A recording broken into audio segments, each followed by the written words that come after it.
ನಮಸ್ಕಾರ ವೀಕ್ಷಕರೇ, ನಾನು ರೇಷ್ಮಾ. ನೀವು ನೋಡ್ತಾ ಇದ್ದೀರಾ ಕರ್ನಾಟಕ ಪವರ್ ಟಿವಿ ನ್ಯೂಸ್. ಇದೀಗ ಈ ದಿನದ ಪ್ರಮುಖ ಹೆಡ್ಲೈನ್. 2024ನೇ ಲೋಕಸಭಾ ಚುನಾವಣೆಯಲ್ಲಿ 15 ವರ್ಷದ ನಂತರ ಮತ್ತೆ ಒಂದು ಸಲ ಕೊಪ್ಪಳ ಜಿಲ್ಲೆಯಲ್ಲಿ ಕಾಂಗ್ರೆಸ್ ಅಭ್ಯರ್ಥಿ ರಾಜಶೇಖರ್ ಇಟ್ನಾಳ್ ಭಾರಿ ಬಹುಮತದಿಂದ ಜಯಬೇರಿ ಬಾರಿಸಿದ್ದು ಬ್ಲಾಕ್ ಕಾಂಗ್ರೆಸ್ ಅಧ್ಯಕ್ಷರಾದ ಶಾಮಿದ್ ಮನಿಯರ್ ಅಭಿನಂದನೆ ಸಲ್ಲಿಸಿದರು. ಈ ಸಂದರ್ಭದಲ್ಲಿ ಎಲ್ಲ ಕಾಂಗ್ರೆಸ್ ಕಾರ್ಯಕರ್ತರು ಶ್ರಮದಿಂದ ಕೊಪ್ಪಳ ಜಿಲ್ಲೆಯಲ್ಲಿ ಕಾಂಗ್ರೆಸ್ ಬಂದಿದ್ದು ಮಾಧ್ಯಮದ ಮೂಲಕ ಸಂತೋಷವನ್ನ ಹಂಚಿಕೊಂಡರು. ಈ ಸಮಯದಲ್ಲಿ ನಗರಸಭೆ ಸದಸ್ಯರು ಸೋಮನಾಥ್ ಭಂಡಾರಿ ಹಾಗೂ ಆಜಾಮ್ ಗುತ್ಕೇದಾರ್ ಇನ್ನೂ ಅನೇಕರು ಉಪಸ್ಥಿತರಿದ್ದರು.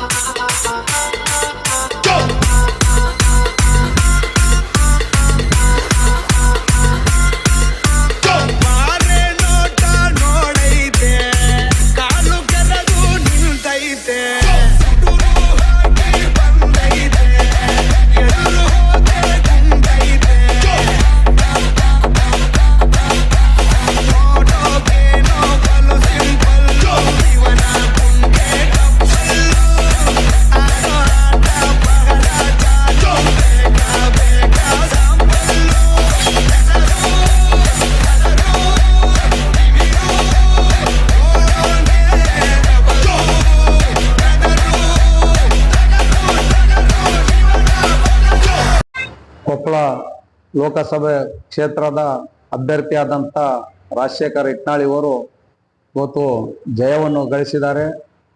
ಇವತ್ತು ನಮ್ಮ ಪಕ್ಷದ ಕಾರ್ಯಕರ್ತರು ನಾಯಕರು ಒಂದು ಶ್ರಮದಿಂದ ಈ ಒಂದು ಜಯಶಾಲಿ ಆಗಲಿಕ್ಕೆ ಕಾರಣಕರ್ತ ಆದಂಥ ಎಲ್ಲ ನಮ್ಮ ಪಕ್ಷದ ಕಾಂಗ್ರೆಸ್ ಪಕ್ಷದ ಕಾರ್ಯಕರ್ತರಿಗೆ ನಾನು ತುಂಬ ಹೃದಯದಿಂದ ಧನ್ಯವಾದಗಳನ್ನು ತಿಳಿಸುತ್ತೇನೆ. ಏಕೆಂದರೆ 15 ವರ್ಷದಿಂದ ಒಂದು ಕಾಂಗ್ರೆಸ್ ಪಕ್ಷ ಇಲ್ಲಿ ಗೆಲುವನ್ನು ಸಾಧಿಸಲಿಕ್ಕೆ ಸಾಧ್ಯವಾಗಿದ್ದಿಲ್ಲ.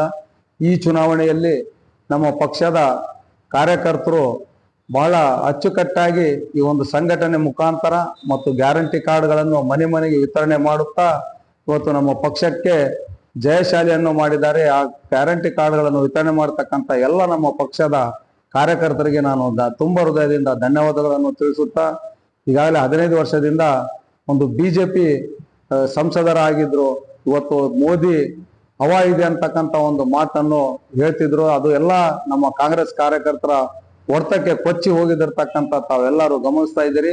ಇನ್ನು ಮುಂಬರುವ ತಾಲೂಕ್ ಪಂಚಾಯತ್ ಮತ್ತು ಜಿಲ್ಲಾ ಪಂಚಾಯತ್ ಚುನಾವಣೆಗಳಲ್ಲಿ ನಮ್ಮ ಪಕ್ಷದ ಕಾರ್ಯಕರ್ತರು ಸನ್ನದ್ಧರಾಗಿ ಇರಬೇಕು ಮತ್ತು ಮುಂದಿನ ಒಂದು ಸಂಘಟನೆಯಲ್ಲಿ ತೊಡಗಿಕೊಳ್ಬೇಕಂತೇಳಿ ನಮ್ಮ ಎಲ್ಲ ಕಾರ್ಯಕರ್ತರನ್ನು ನಾನು ಹೇಳುತ್ತಾ, ಇವತ್ತು ನಮ್ಮ ಪಕ್ಷ ಕಾಂಗ್ರೆಸ್ ಪಕ್ಷ ಇವತ್ತು ಸಾಕಷ್ಟು ಸರ್ಕಾರದ ಯೋಜನೆಗಳನ್ನು ನಾವು ಬಡವರ ಯೋಜನೆಗಳನ್ನಾಗಿ ಅವರಿಗೆ ಅನುಕೂಲವನ್ನು ಮಾಡಿಕೊಟ್ಟಿದ್ದೀವಿ. ಅದು ಜನರಿಗೆ ತಿಳಿಸ್ತಕ್ಕಂಥ ಕೆಲಸ ಮಾಡ್ಬೇಕಂತೇಳಿ ನಾನು ಹೇಳುತ್ತೇನೆ. ಜೈ ಹಿಂದ್, ಜೈ ಕಾಂಗ್ರೆಸ್. ಈ ಒಂದು ಗೆಲುವನ್ನು ಕಾಂಗ್ರೆಸ್ ಪಕ್ಷದಲ್ಲ, ಇಡೀ ನಮ್ಮ ಕರ್ನಾಟಕದ ಜನತೆಯ ಗೆಲುವಾಗಿದೆ. ಇವತ್ತು ಬಿಜೆಪಿಯವರು ಸಂವಿಧಾನ ಬದಲಾವಣೆ ಮಾಡತಕ್ಕಂಥವ್ರ ಒಂದು ತಲೆಯಲ್ಲಿತ್ತು. ಹಾಗಾಗಿ ಕಾರ್ಮಿಕರು, ದಲಿತರು, ಎಲ್ಲರೂ ರೈತರು ಸೇರಿ ಇವತ್ತು ಈ ಸರ್ಕಾರವನ್ನು ತೊಲಗಿಸ್ಬೇಕಂತೇಳಿ ಇವತ್ತು ಬಿಜೆಪಿ ಸರ್ಕಾರವನ್ನು ತೊಲಗಿಸಿ ರಾಹುಲ್ ಗಾಂಧಿಯನ್ನು ಕೈಯನ್ನು ಬಲಪಡಿಸಿದ್ದಾರೆ.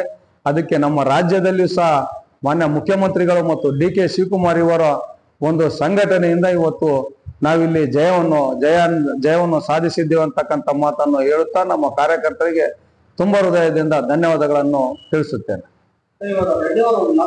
ಲೋಕಸಭಾ ಎಲೆಕ್ಷನ್ ಅಲ್ಲಿ ಕೊಪ್ಪಳ ಕ್ಷೇತ್ರದಲ್ಲಿ ಏನು ಶಿವರಾಜ್ ತಂಗಡಿಗೆ ಅವ್ರು ಮಾತಾಡ್ತಿದ್ರು, ಅವ್ರ ಕಪಾಳಕ್ಕೆ ಹೊಡೆದಂಗ ಆಗ್ಬೇಕಂತ ನಾವು ತೋರಿಸಿ ಕಪಾಳಕ್ಕೆ ಹೊಡೆದಂಗ ಆಗ್ಬೇಕಂತ ಹೇಳಿದ್ರು. ಅದ್ರ ಬಗ್ಗೆ ತಾವು ಇವು ಯಾರು ಕಪಾಳಕ್ಕೆ ಹೊಡೆದ್ರು ಅಂತಕ್ಕಂಥದ್ದು ತಾವೆಲ್ಲ ನೋಡ್ತಾ ಇದ್ದಾರೆ. ಜಿಲ್ಲೆಯ ಜನತೆ ಈಗಾಗಲೇ ಡಾಕ್ಟರ್ ಕಪಾಳಕ್ಕೆ ಹೊಡೆದು ಕಳಿಸಿದ್ದಾರೆ ಬಿಜೆಪಿ ಕಪಾಳಕ್ಕೆ. ಇವತ್ತು ಕಾಂಗ್ರೆಸ್ ಪಕ್ಷವನ್ನು ಎಷ್ಟೇ ಬಿಜೆಪಿ ನಾಯಕರು ಇದ್ರೂ ಸಹ ಇವತ್ತು ಯಾರು ಅವರಿಗೆ ಮಾತಿಗೆ ಮುನ್ನಡೆ ಕೊಡಲಾರದೆ ಕಾಂಗ್ರೆಸ್ಸಿನ ಒಂದು ಯೋಜನೆಗಳಿಗೆ, ಸಿದ್ದರಾಮಯ್ಯ ಅವರ ಮತ್ತು DK ಶಿವಕುಮಾರ್ ಅವರ ಯೋಜನೆಗಳಿಗೆ ಮನೆಗಟ್ಟಿ ಇವತ್ತು ಕಾಂಗ್ರೆಸ್ ಪಕ್ಷವನ್ನು ಜಯಗಳಿಸಿದ್ದಾರೆ ನಮ್ಮ ಕಾರ್ಯಕರ್ತರು. 42,000 ಲೀಡ್ನಿಂದ ಅವರು ಗೆದ್ದಿದ್ದಾರೆ. ಗಂಗಾವತಿ ವಿಧಾನಸಭಾ ಕ್ಷೇತ್ರದಲ್ಲಿ 14,900 ಮತಗಳನ್ನು ನಮ್ಮ ಪಕ್ಷದ ಕಾರ್ಯಕರ್ತರು ಹಾಕಿದ್ದಾರೆ.